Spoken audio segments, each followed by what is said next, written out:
just know we're going to find some awesome stuff. This is one of the first couple times that we've been to this beach, and it's never been this low of a tide, so we're really excited to see what kind of sea life we can find. As always, we want to know where you're watching from, so post in the comments where you're viewing this. That's always great fun for us to know. It is a beautiful day today, hence the sun hat. Love it when sunglasses, sun hat. We're having a good time. It's good weather. Maybe post the weather where you're watching too. Ooh, yeah, that's always fun. But yeah, we're just gonna kind of explore the shore and see what we see. Woohoo! We'll see anything, but I'm thinking it'll be I'm looking behind you, and I'm already seeing a lot of great seaweed. So, you know the two of us will talk seaweed for you. But it looks like a cool snail or hermit crab. Unclear. fingers wet in case it is a snail, but let's see. Oh, it came up pretty easy. Which is a good clue.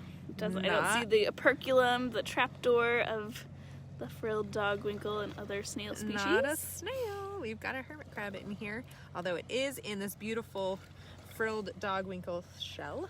And I'm actually noticing a couple more right here too. Anytime you see those snail shells on a substrate that's not smooth like a snail would prefer, it's almost always a little hermit crab. And these are all frilled dogwinkle shells. Just that first one you picked up is in really beautiful good shape. condition. It's not as eroded, and it kind of looks like nobody's home. So that would be a shell that, in my early days, I'd be tempted to take that baby home. But there is definitely a crab inside there. There's a very shy hermit crab in there, and so that would be game over for that little friend. So we always like to recommend that you leave shells that you find on the beach, because you never know if somebody's making that a home or if it could be a future home for a hermit crab or other sea creature. These are all pretty shy hermit crabs, Rachel. Yeah, I know. Come out and say hi. Okay, Wave to the camera, little friend. Around. So what I normally do with hermit crabs is just hold them by the shell very carefully. I don't want to drop them because even though they have this hard shell, they still would. There's some concussive forces that happen when you drop an animal from a height, so I don't want that to happen. But if you hold them at kind of this angle, the crab normally is going to want to try to tip their shell, and so they'll reach out and try to grab a hold of the ground, which is my hand in this case, and then try to turn themselves. But it gives us a good view of the rest of their body. Come on out, little fellow. We're nice. You can see that nice big pincher. He's like, nope, we're going back in. Maybe we set him in the puddle, they'll come on out. Right where you were. Come on out, little friend. Notice we set it right next to a tube worm. Oh yeah, nice. Good. Banded tube worm or Spiochitopterid. What? Excuse you. They have a funny little two antenna that sticks out when the tide's back in, so they can eat food. But right now, the tide's low enough that that worm is hiding in that little tiny tube. And Sina, you are right on top of like a perfect flipping rock. Oh, nice. Let me just scooch over. So I'm gonna just peel this back. And bada bing, bada boom.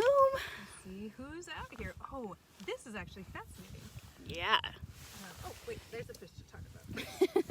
Talk about the wiggly things. Talk about the things that are wiggling and jiggling. This is a gunnel, a fish that's very much like an eel. They're elongated and they live underneath rocks in the intertidal zone. They can breathe through their skin.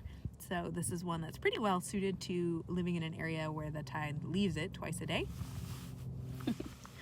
In case it's got very good camouflage, so in case your search image timed out and wait, what are we talking about in the mud? It is that wiggly little friend. Wiggle worm over there. Not a worm at all. But what I first noticed when I flipped this rock over was these holes and kind of channels that are in this rock. And those are pittock holes. And pittocks are clams. And I'm imagining there are some live pittocks still around in this area.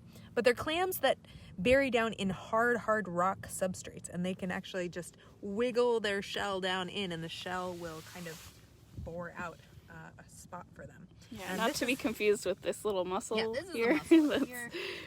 I mean, good secure spot to hang out there. And then we also have some little little jingle shells. They're like oyster-like little bivalves. Yeah. All right, we'll set our rock back in place, making sure not to smash any little green shore crabs that are hanging out underneath there. Very nice. Oh,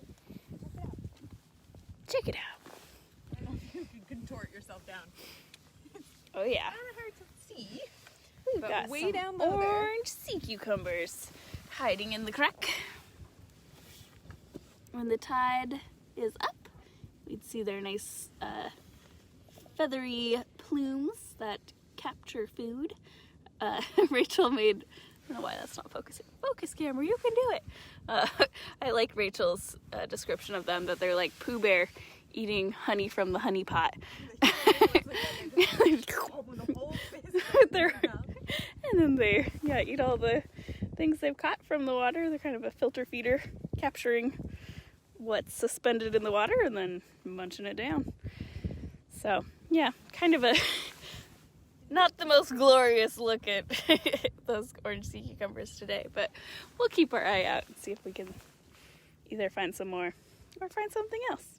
What are you seeing down here, Rachel?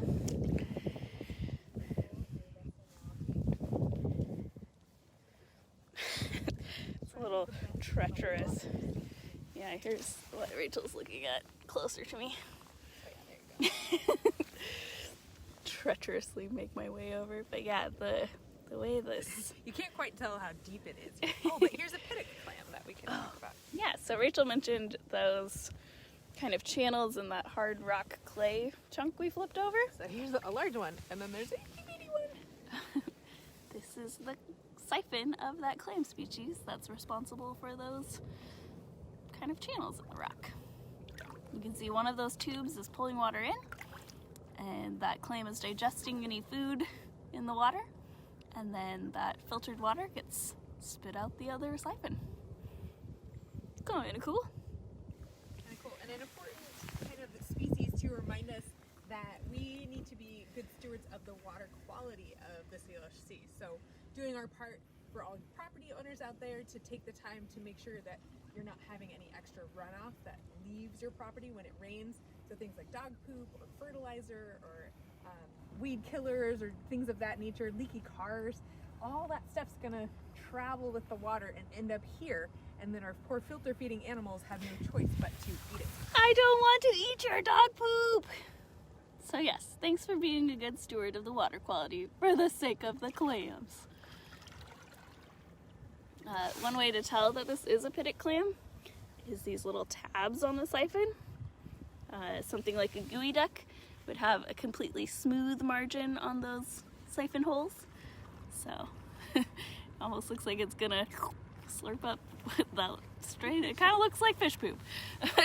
Good luck, little clam. Good luck. All right. I'm just, of course, distracted by... We keep forgetting to look up the name of this one. I know, and I just know it as like one of Stina's favorites. Yeah. It's like winged, I don't remember. But it's so pretty. It is so pretty. Just all the little frills and ruffles. Also, this Turkish towel is just spectacular in this early springtime. It's in really good shape. It hasn't had all summer to get kind of rocked in and out of the tide or eaten by creatures, so it's in that nice growing season. Feels kind of bumpy. You can kind of hear that texture. Ooh, love it. There's also all of this acid kelp. Here's a big pile of it. You can kind of tell by that central blade, and then it has the blades that branch, or the branches off of it, and then on those they have little branching bits. So this is another algae I really like, and it creates hydrosulfuric acid as an adaptation to protect itself from predation, which sometimes means that if it's dried out on a rock for long enough, it will etch markings of that seaweed in the rocks, which is pretty cool. Here's some more of that acid kelp kind of suspended, and a nice red rock crab that I don't have my sleeves rolled up enough to grab, but dun da da dun da da da. We can kind of boot deep. Yeah, going deeper and deeper. Okay. We've got Hi, my dear. kind of in rough shape this little lady red rock crab. She looks a little crabby. She definitely does look a little crabby.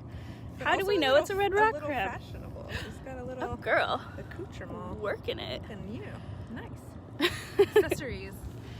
So we know that this is a female one because the size of the pinchers is a lot smaller. The carapace, Also, I'm gonna just pause and say, sorry about the boat noise, but so it goes. better than the train noise from yesterday. Oh my I would gosh. say. But I know also that her carapace is kind of domed upward this way. So usually I can tell the sex of them by just looking from the top. But then if we do turn her over, you can see this tail flap or abdominal flap here. That is nice and big. It touches her legs on either side and even has this kind of little frilly hairy coating. That is all so that she can hold as many eggs as possible. Sweet. Yeah, and then those black tips on the pinchers, but I'm also noticing just the shell's kind of in rough shape. She's been in this shell for a while. Yeah. She's probably pretty mature. Yeah, ready to molt, perhaps. Yeah, I would guess she's ready for Get a molting. fresh bigger shell if she does that. I wonder if she's been burying in that stinky mud. Yeah, probably. Oh yeah. Can you see the shrimp that? I think I got it. Yeah, nice work. Capturing shrimp is a. I that's just a made that look next-level really skill. easy, but that it doesn't usually go that well. Yeah. I'm also gonna just note we're about to get fairy waves. Oh, so okay, let me take 2 steps in. for the sake of our boots, we're gonna shift shallower. It is a bummer on a beach rock when you swamp your boots, and then you gotta slurp Then you around gotta- every step, just and your galoshes are soaked. But this is a beautiful shrimp, obviously camouflaging with the red algae Yeah. that we have here. Really nice long antennas, nice sensory organs to help it do what shrimp do. I love the little tiny pinchers. Oh, they're very cute. I'm just Trying trying to to figure out pinch you. where do we go from here? Yeah. All right, so I'll put this little guy back. Nice. Or potentially girl. No, Is it's it a boy? Probably have eggs at this time of year, Nice. and the eggs would be on these swimmerettes. So I say boy, but Cool. really we. At some point, it'll get big enough and it'll turn into a girl because Yes. shrimp are fancy. We've also been noticing, just while we wait for these waves to kind of calm down, a lot of great seabirds here. We saw 2 pairs of harlequin ducks, which are to me just like a true treat of the birding world. There's some cormorants, some golden eyes, and I heard the call of a Rachel finding something cool. So, what do we got? Yeah. This is a gorgeous species. This is a really nice species to find in this rocky habitat because they are what we call a keystone species. And what that means is the presence of this predator. This is a carnivorous animal that's going to go through and eat basically whatever it wants, whatever it can catch. Anything that can't outrun the ochre star is going to get eaten. And what that does is that opens up new real estate in places where there's usually tons and tons of life. So they're going through eating barnacles, mussels, snails, clams, whatever they can catch, and then freeing up that new territory. So in the next generation of whatever planktonic life is going to settle in that place. So they kind of help keep the habitat really diverse and pretty vibrant. And this is a gorgeous one. I love the kind of star pattern right on the center of its central disc. That's right here. That's a good indicator that it's an ochre star. If we didn't kind of get to see its wide central disc and stubby little legs. And then of course this purple color is one variety. They also come in an orange and then sometimes a mix of orange and purple, which we like to relate to, you know, your hair color genes. How is that expressed kind of determines what color the sea star is, not really what it's eating. And we have more of the purple stars here around. That's more common here, although on the coast sometimes it's the opposite. Yeah. Oh no. Sweet. But yeah, this just this rock structure is something we don't get to see a lot of in the South Sound. So it's fun to be out here in Port Orchard, kind of get more of that true tide pool feel compared to some of our more rocky, cobbly beaches. So this is truly a treat to come explore this kind of new beach to us. Lots of great seaweed.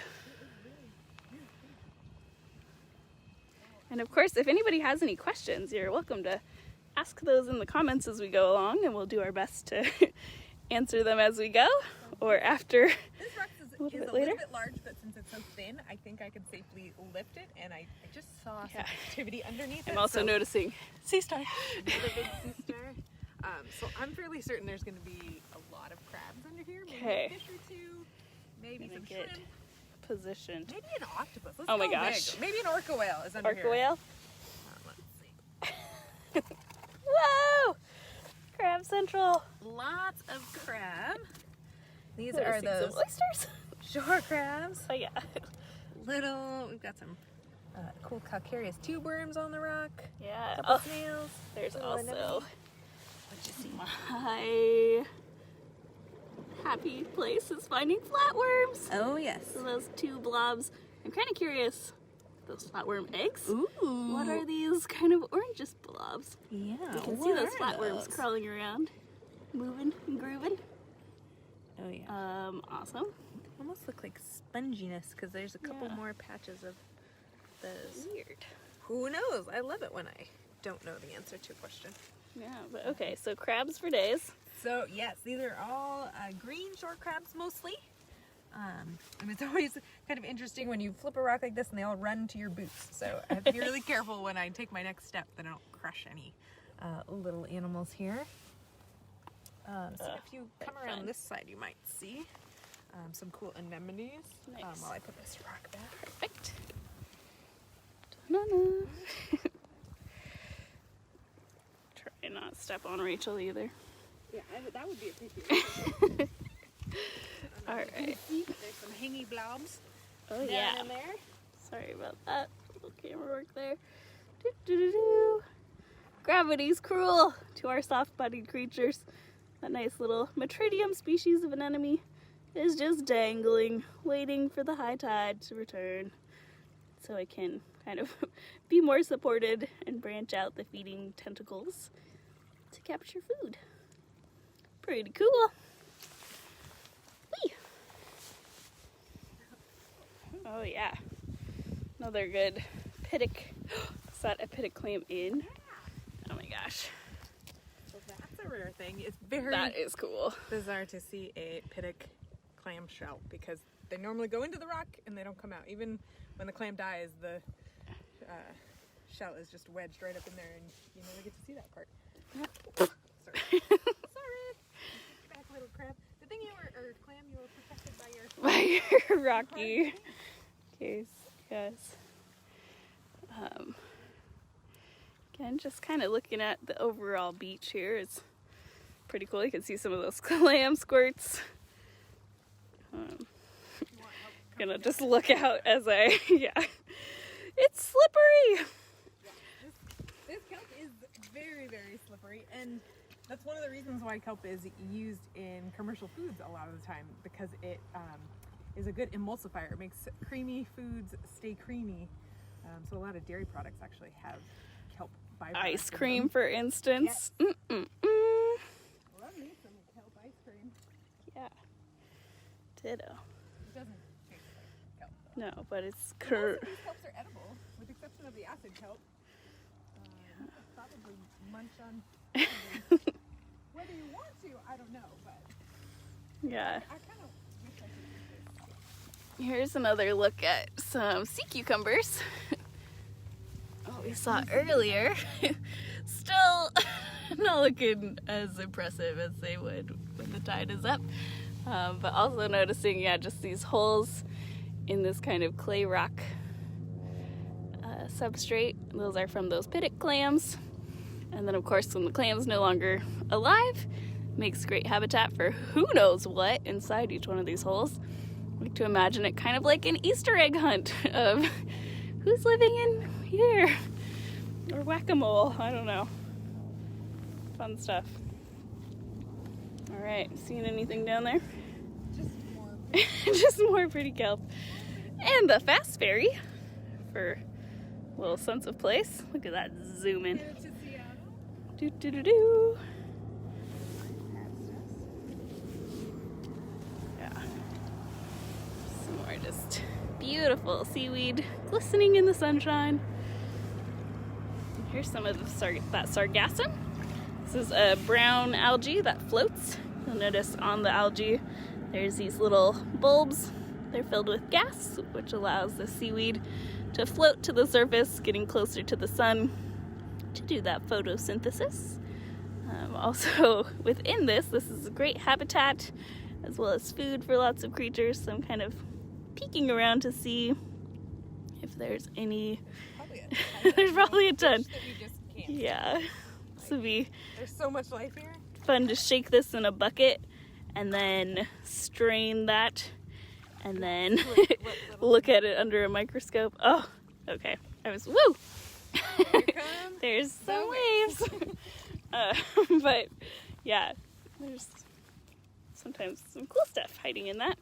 I'm also noticing some limpets, little cap shell snail, and then here's a chitin, which is an 8-plated snail. And they can kind of curl their body, woo, in whichever way to nicely form over, whoa, that rock. This is where we never turn your back to the sea, because had I been squatting, that would have been quite surprising. Retreat, retreat. Look at all of this sargassum just all over here. Cool. Cool, cool, cool.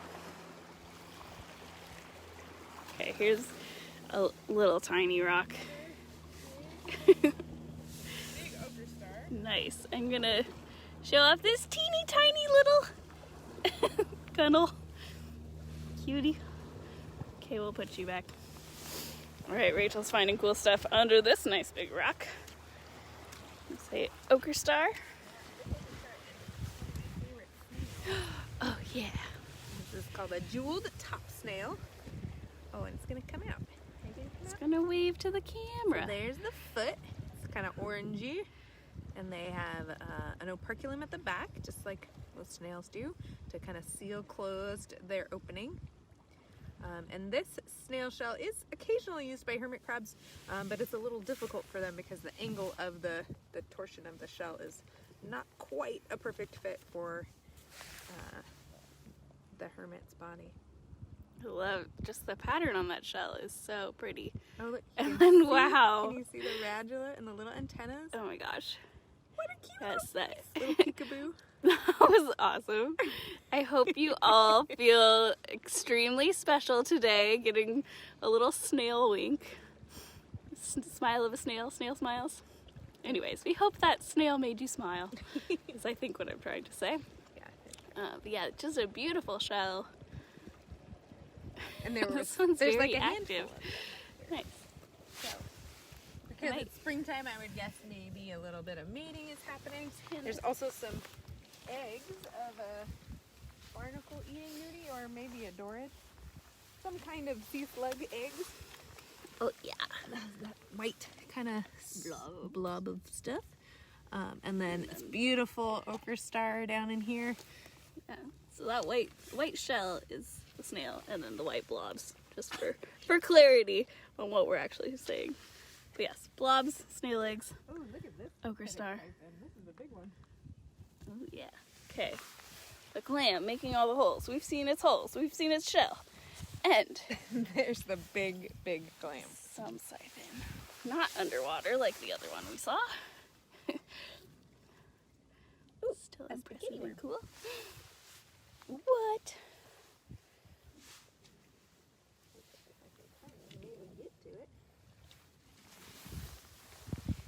So there's some little, okay, there's one here and there's one down there. I wonder if my shadow see is a little helpful. better. probably. Yeah, okay. Play with the glare. Perfect. So there is the tentacles, very worm-like. And those are kind of the feeding tentacles of a worm that is buried or encased in a little tube. So it's a type of tube worm. And they have really, really stretchy tentacles. They'll stick out and grab whatever they can catch. So maybe it's fish poop, or maybe it's slug eggs, or who knows what else. Anything edible, those worms will grab it. Yeah, and they get their name because they indeed kind of look like spaghetti noodles. This is also kind of a fun thing to see. When the seaweed dies, it turns white, so it loses all that pigment. So this is a piece of Turkish towel that looks kind of like the coolest camouflage pattern I've ever seen. Like, I'd get camo pants and dyeing Turkish towel pattern. Let's go. Trademark that.